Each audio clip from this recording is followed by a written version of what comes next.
Hello guys, my name is Jaqueline and welcome back to our English classes. Olá pessoal, meu nome é Jaqueline e sejam bem-vindos à nossa aula de inglês. Hoje nós vamos falar um pouquinho sobre estratégias de leitura. Sabe aquele texto que a gente pega na prova, num teste, ou então uma leitura mesmo para diversão? Você pega aquele texto inteiro em inglês e fica ali desesperado para compreender? Então, existem algumas técnicas que a gente tem para compreender melhor e ajudar você a tirar desse texto o maior proveito, ok? Então a gente vai falar um pouquinho sobre essas técnicas hoje. Vamos iniciar falando sobre cognates, que são os nossos cognatos, são nossos amigos. Os cognatos são palavras iguais ou muito parecidas com o português. Por exemplo, telephone, chocolate, banana, activity. Então essas palavras são bem parecidas com o português. Telefone, chocolate, banana, atividade. Às vezes elas são parecidas na pronúncia, às vezes elas são parecidas na escrita, às vezes as duas coisas juntas. Então os cognatos ajudam a gente a compreender melhor um texto, porque se você lê um texto com várias palavras cognatas, ou seja, várias palavras parecidas com o nosso português, já fica mais fácil ali identificar sobre o que ele está falando, né? Mas estejam bem atentos aos nossos falsos cognatos, em inglês chamado de false friends. E é justamente isso, os nossos amigos falsos. Por quê? Porque esses falsos cognatos são palavras que parecem com o português, mas na realidade eles têm tradução totalmente diferente. Então, às vezes, isso pode confundir e é preciso que vocês fiquem bem atentos aos falsos cognatos. Por exemplo, a palavra parents parece parentes, mas não é. Parents significa pais. Outra palavra também bem conhecida, push. Como vocês podem observar na imagem aí na tela de vocês, push significa empurrar e não puxar. E essa é uma das palavras que mais causa confusão, né? Às vezes quando você vai aí viaja para fora ou mesmo encontra isso em algum lugar, porque você pensa que quer sempre puxar, mas é o contrário, é empurrar. Prejudice parece prejudicar ou prejudicial, mas na verdade a tradução dessa palavra é preconceito. Então, os false friends, que são os falsos cognatos, realmente são aí, precisa ficar bem atentos para que não vire pegadinha para a gente, certo? Outra forma que também nos ajuda a conhecer e interpretar um texto são as predictions. O que é prediction? É a predição. Então, é prever, deduzir o conteúdo de um texto através do título ou de outro elemento tipográfico, como, por exemplo, ilustrações, a organização do texto, as frases, se tem combinação no finalzinho das frases. Então, tudo isso você tem que observar e fazer uma predição daquilo. Quanto mais cultura geral o leitor tem, melhor a compreensão, ou seja, aquele famoso conhecimento de mundo, né? Isso também ajuda, certo? Então, a predição não é nada mais do que isso, é você prever o que o texto vai falar. Exemplo, você vai ler um texto e ao lado desse texto tem uma pessoa com uma bola. Automaticamente você pode pensar o quê? Que informações que aquele texto pode trazer para você, mesmo antes de ler o texto? Pode ser que esse texto fale sobre esportes, conte a vida sobre um jogador em específico, fale sobre atividade física. Então, você fazer essa predição antes de ler o texto propriamente dito ajuda bastante na compreensão, ok? Vamos aqui usar nossas técnicas de predição. Observem a imagem que aparece para vocês aí. Então, na imagem tem uma pessoa e ao lado tem aí várias coisas escritas, né? O que a gente pode, pela imagem, saber do que se trata? Bom, então só de olhar, se vocês usarem o conhecimento de mundo que vocês têm, aquele conhecimento que nós já trazemos conosco, a gente já sabe que se trata de um cantor famoso, né? Esse aí é o Ed Sheeran, e ele está ao lado de várias palavras. Então, se é o Ed Sheeran, eu também posso aí inferir que se trata de uma música. O que mais que pode me ajudar a entender que isso aí é uma música?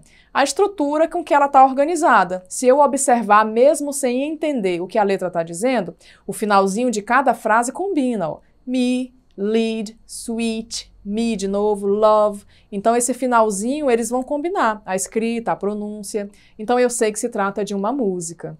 Observaram que mesmo sem conhecer nada dessa letra, talvez nada do que esteja escrito, eu consigo saber mais ou menos o que o texto vai falar? Então, é importante vocês usarem a predição na hora de fazer a leitura e de compreender um texto, ok? Outra coisa que também é importante, repeated words, que são as palavras repetidas. É importante porque, se alguma palavra no texto é repetida algumas vezes, fique atento, pois ela provavelmente será muito importante. Muitas vezes, para não repetir a palavra, o autor pode usar sinônimos ou mesmo substituir essa palavra por um pronome equivalente. Então vamos ver um exemplo aí. Quando um texto tem muitas palavras repetidas, é porque aquilo é o foco desse texto. Então eu coloquei um exemplo para vocês entenderem. O exemplo é A House for Rent. Esse é o título. This beautiful house is available. It is very big in a very good location. The house is comfortable and perfect to families with 2 or more kids. E aí, pessoal, mesmo sem compreender o que está escrito nesse texto, eu estou vendo que uma palavrinha se repete várias vezes, né? Então, no título eu tenho house. Aí, no início desse texto tem this beautiful house, novamente falando sobre house. Mais à frente eu tenho it, que é o meu pronome que está substituindo house. E mais à frente eu tenho house novamente. Então, se eu olhar para essa palavra em destaque que se repetiu várias vezes, eu sei que esse texto está falando sobre house. E house, em português, casa. Então, alguma coisa a ver com casa, certo? E aí depois você vai fazer uma leitura mais detalhada para conseguir entender mais profundamente o que esse texto está querendo dizer. Nesse caso, é uma casa para aluguel. E aí está descrevendo como que a casa que é grande, que é confortável, certo? Então, vamos usar aí essas dicas para fazer a interpretação de texto. Vamos agora para uma das técnicas mais faladas, né? Acredito que não seja a primeira vez que vocês ouviram falar dessa técnica, que é o skimming. O que é o skimming? Bom, skim, que é de onde se originou a palavra, significa deslizar a superfície. Então, o que seria? É olhar mesmo o texto brevemente para detectar o assunto em geral, sem muita preocupação quanto aos detalhes. Vocês vão encontrar palavras conhecidas e vão formando na mente uma ideia do que esse texto está tratando. Então, é justamente esse sentido do skimming, é justamente essa questão de deslizar. Foi por isso que eu coloquei a imagem para vocês aí de um surfista que desliza nas ondas, né? É a mesma coisa que você vai fazer pelo texto. Você vai pegar o texto e vai passar a vista, vai deslizar a sua vista, procurando rapidamente ali, sem se preocupar com a estrutura, rapidamente procurando alguma palavra conhecida, algum cognato, alguma coisa que te dê uma pista do que esse texto está falando. Então, quando a gente pega um texto em inglês, a primeira coisa que a gente faz, pessoal, é isso. É fazer um skimming, dar uma olhadinha geral nesse texto, procurar ali umas palavras cognatas, antes mesmo de você tentar compreender exatamente o que o texto quer falar, antes de querer mesmo responder uma pergunta sobre o texto, analise e pense com calma sobre o que o texto está querendo passar para você. Vamos agora treinar o nosso skimming. Lembra que skimming, passar o olho por cima e tentar compreender apenas esse deslize sobre o texto, ok? Então, nós temos aí um texto para vocês podem observar aí. E a pergunta é, sobre o que fala o texto? Então, vamos fazer o skimming. Passem a vista por cima, olhem o texto, mesmo sem compreender talvez tudo que está escrito, mas se a gente passar a vista por cima, nós vamos compreender muita coisa, né? Fazendo esse skimming. Então, sobre o que o texto fala? Nós conseguimos ver ali que ele está falando sobre o coronavirus, que é o COVID-19, o coronavírus, né? Por que eu sei que está falando sobre o coronavírus? É o destaque do texto. Então, quando eu passo o olho no texto, eu já vejo, a primeira coisa que eu vou ver ali é o título coronavirus. Então, eu já sei que se trata sobre o coronavírus. O que mais que eu consigo ver só de passar a vista por cima? Que ele também fala sobre primary symptoms, que são cognatos, são palavras bem parecidas com o português. Então, eu sei que são sintomas iniciais ou primeiros sintomas de quê? Do COVID ou do coronavírus. Eu também consigo saber que esse texto fala sobre problemas respiratórios, eu consigo saber que ele afeta a cabeça, a boca, a garganta, o pulmão. Como? Eu li? Não, eu vi na imagem. A imagem está mostrando os pontinhos, que provavelmente seja onde o coronavírus afeta, né? Então, eu consigo ler essa imagem e inferir isso desse texto. E eu também consigo saber que essa matéria foi retirada de uma página do governo na internet, é uma página na web. Como que eu sei? Porque lá embaixo tem o endereço da página onde foi tirado, né? Então, vocês conseguiram entender quantas informações nós conseguimos tirar de um texto apenas observando, passando por cima uma vista geral nesse texto? Então, é importante da próxima vez que vocês forem fazer uma leitura, vocês seguirem esse passo a passo que vai ajudar com certeza a compreensão de vocês, ok? Bom, vamos ver também uma outra técnica muito importante na hora de fazer a leitura de um texto em inglês, que é o scanning. O scanning vem de scan, que é examinar, sondar e explorar. Se vocês observarem a imagem, é justamente aí de onde vem o scan. O que é o scanner? É você colocar e vai tirar a fotocópia de tudo, ou seja, ele faz uma lida mais detalhada, com todos os detalhes, todos os princípios ali. Então, a definição de scanning é: usamos essa técnica para fazer uma leitura mais detalhada em busca de outras informações e ideias objetivas nas quais você está interessado. Você usa nesta fase da leitura todos os conhecimentos vistos anteriormente. Então, pessoal, vamos retomar aqui um pouquinho. Nós vimos até agora várias técnicas de leitura que vocês podem usar. E o que isso a gente pode entender? Que quando a gente pega um texto, o segredo é, primeiro, claro, não se desesperar, né, mediante a leitura de um texto em inglês. E o segundo, antes mesmo de você partir para as perguntas ou de informações mais específicas, você precisa primeiro compreender a ideia geral do que esse texto está querendo falar. Então, procurar palavras conhecidas, fazer na sua mente uma ideia geral, porque isso vai preparar a sua mente para compreender informações mais específicas. E essas informações mais específicas a gente faz usando essa técnica do scanning, que é fazer uma outra leitura, dessa vez mais atenta a palavras, a organização de frases, estruturas, para conseguir compreender ideias mais específicas dentro desse texto, ok? Vamos aí treinar o nosso scanning. Eu trouxe para vocês um texto, para vocês lerem e fazer esse scanning aí, procurar informações mais importantes. Então diz assim: a couch potato is a slang used to describe a lazy person. It usually refers specifically to someone who watches TV all day long, does not exercise or have any interesting hobbies.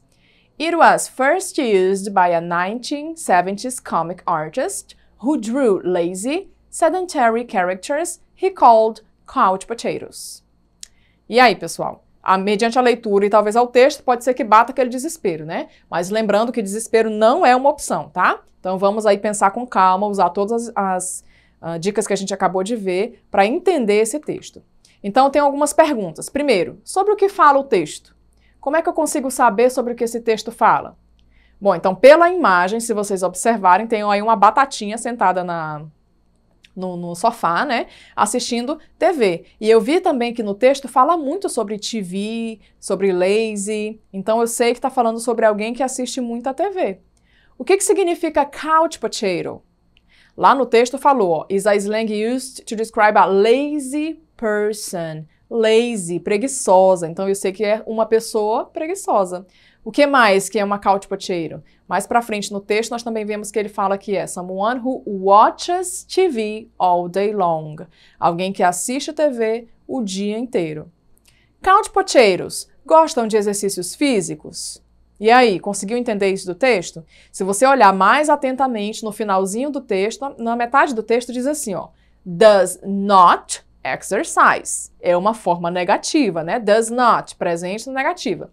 Então, eu sei que ele não gosta, não faz exercício físico, certo? Essa é a importância de vocês usarem o scanning, que é a leitura mais detalhada. Observar agora as estruturas gramaticais, palavras mais exatas, significados, para que vocês consigam responder as perguntas. Now it's activity time, guys. É hora da atividade. Vamos ver se vocês realmente compreenderam aí as nossas técnicas de leitura, estratégias de leitura, e vamos colocar isso em prática, certo? Cite alguns recursos que podemos usar quando interpretamos um texto em inglês. Essa é a nossa primeira pergunta. Vocês vão aí citar alguns desses recursos que a gente pode usar para fazer a leitura do texto, certo? Estão lembrados? Hoje a gente viu várias técnicas, várias estratégias que nós podemos usar para não ficar perdido aí o nosso famoso boiando na hora de fazer a leitura de um texto em inglês, ok? Então vamos relembrar algumas dessas técnicas juntos. Nós vimos os cognates, que são cognatos, aquelas palavras parecidas com o português, né? Lembrando para ter atenção aos nossos falsos cognatos, que são as palavras que parecem, mas não são. Nós também vimos as predictions, que são as predições, tentar imaginar pela imagem ou outro aspecto do texto o que aquele texto vai dizer. Repeated words, se as palavras estão repetidas dentro de um texto, é porque elas são importantes. Skimming, que é aquela nossa técnica de deslizar a vista sobre o texto, fazer uma visão geral, saber geralmente o que o texto está querendo falar. E o scanning, que é aquela visão mais detalhada, procurando outros detalhes, né, procurando compreender melhor o que esse texto está querendo dizer, ok? Então essas são algumas das técnicas que nós aprendemos hoje. E é isso, pessoal. Espero que vocês tenham gostado. Não esqueçam de fazer outras pesquisas a respeito do assunto. Leiam bastante texto em inglês. Apliquem as técnicas que nós aprendemos hoje, ok? E também não esqueçam de acessar a nossa plataforma Eduque. É isso, guys. See you next class!